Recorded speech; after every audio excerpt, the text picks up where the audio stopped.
Hello, my fellow Nigerians. I greet you all according to your time, especially obedient worldwide.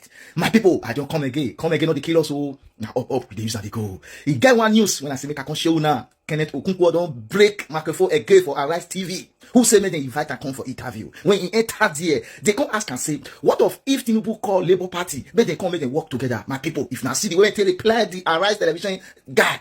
You let her know say we are in the process in the court.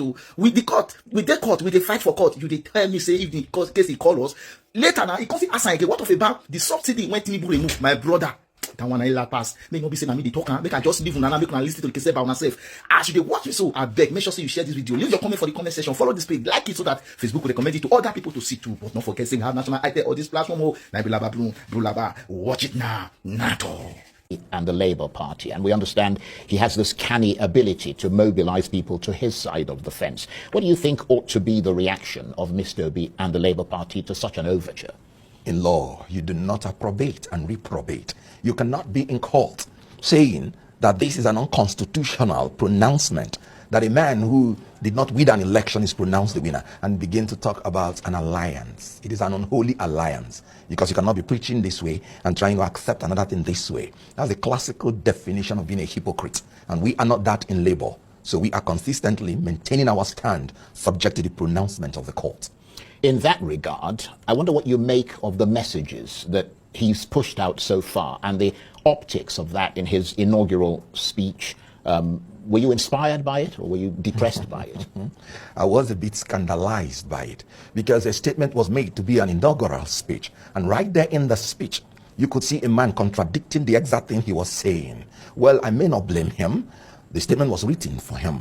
But his own utterances, which was not even in the text, ran exactly contrary to exact thing he was saying. Meaning, he was simply being a mouthpiece to somebody who wrote something.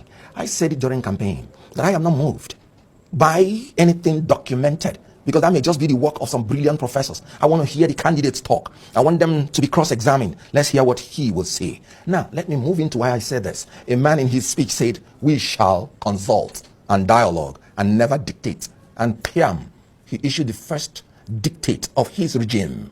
Fuel subsidy is gone. Well, I don't mean to interrupt you, but because our job is to try and interpret things as accurately as possible. Proceed. If you interpret that, certainly the way that they are now explaining it, they're saying that he made a reference to the fact that subsidy is gone, but the reference was the fact that the previous government had only made allowance up till June in the budget. It wasn't him who did it. He was simply acknowledging that the subsidy is effectively gone. Would you concede that to him? No, I would not.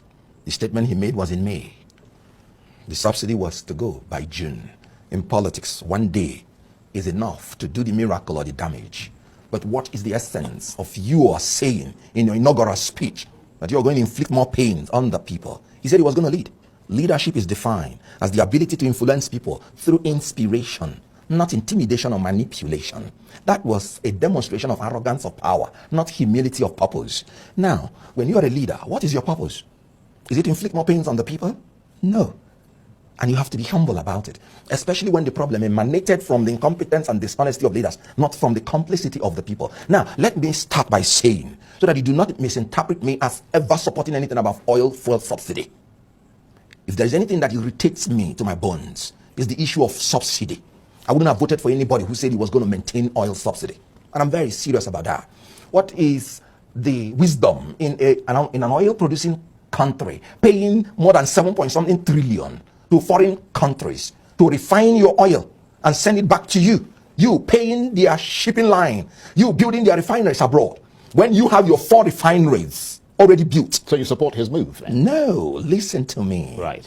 I am saying that I hate everything about oil subsidy, and I agree with anybody who says it's fraudulent, it's criminal, and has no business in the first place in the Nigerian economy. Like I said. Well, that's why he removed it. No. We should be as careful in coming out of oil subsidy as we were careless in going into it. We displayed recklessness and carelessness going into it in the first place. So when you were coming out, you wouldn't be as careless as you were going in. So what I'm saying is, when you want to remove it, there are 2 fundamental bases, and I talk now as an economist, that you must fulfill in order to make sure that you don't destroy the economy before building it post-oil subsidy. And the 2 basic econometrics that you must achieve: you must saturate the system with fuel. and you must ensure there is no monopoly. When you saturate the system with fuel, elementary economics will teach you that when supply is excess, it maintains a cap on the price.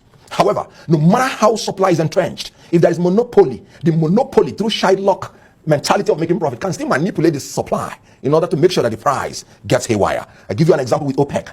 OPEC can throw its weight around. Even when the supply is there and they don't like the price, they simply cut the supply and the price will jack up. That is what is happening in Nigeria. You should factor it in. Some people have been feeding big on that general corrupt tendency of oil subsidy manipulation to fill in their pocket. So when you want to deal with such things, you have to be careful coming out. You don't need to pronounce it. Like I said, why I said it's a demonstration of arrogance of power. It's just you just want to tell people that as president, my word is law. Nothing else.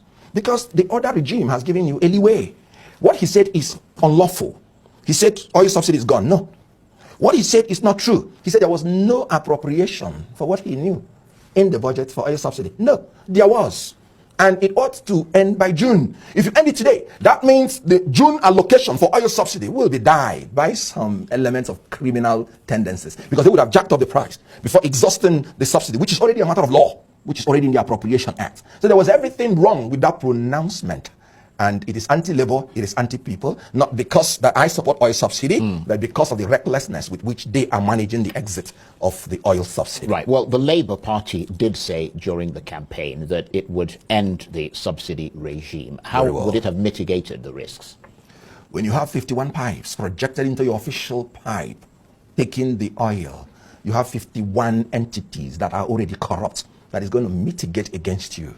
Labour say, we are going to cut corruption 50% immediately we're coming. We are going to increase the supply of the fuel, granting licenses to modular refineries. We are going to encourage Nigerians to participate freely in the product God has given to them free of charge. When we do that, and we would have done it within even a month, then we will take out oil subsidy, that irritation called oil subsidy. And let me tell you, there's already a model to that. Take the telecommunication industry as an example. When they came in, they did not encourage monopoly. NITEL was a monopoly organization, just as this government is erroneously allowing NNPC to be the only monopolist, meaning they can do any racketeering they want. When they want to give the license, they make sure they give to more than one.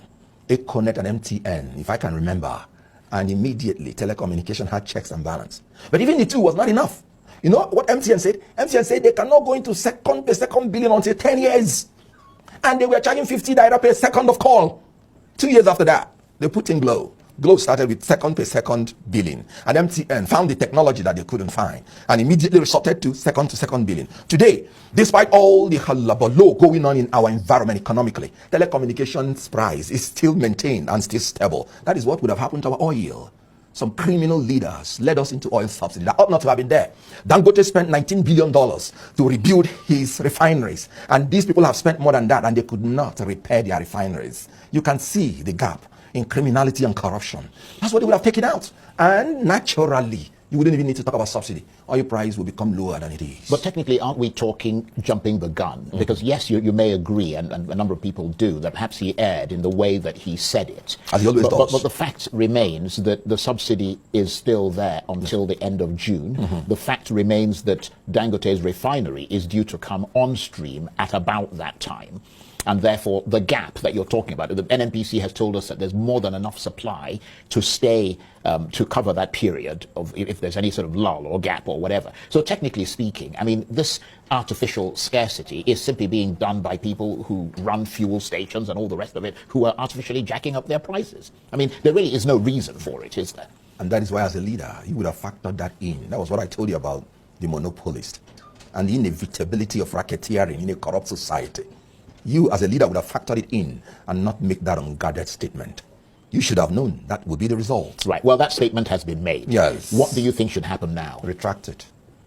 Go back. Say sorry. That was not what I meant. Yeah, but they've tried to explain it. Haven't you heard that a new price has already been issued? When you still talking about they are proceeding on the trajectory of their mistake because it's a demonstration of arrogance of power, I told you that. Not humility of purpose, which should be. A humble person will say, no. It's already a matter of law. Right. We do not intend, and there was no way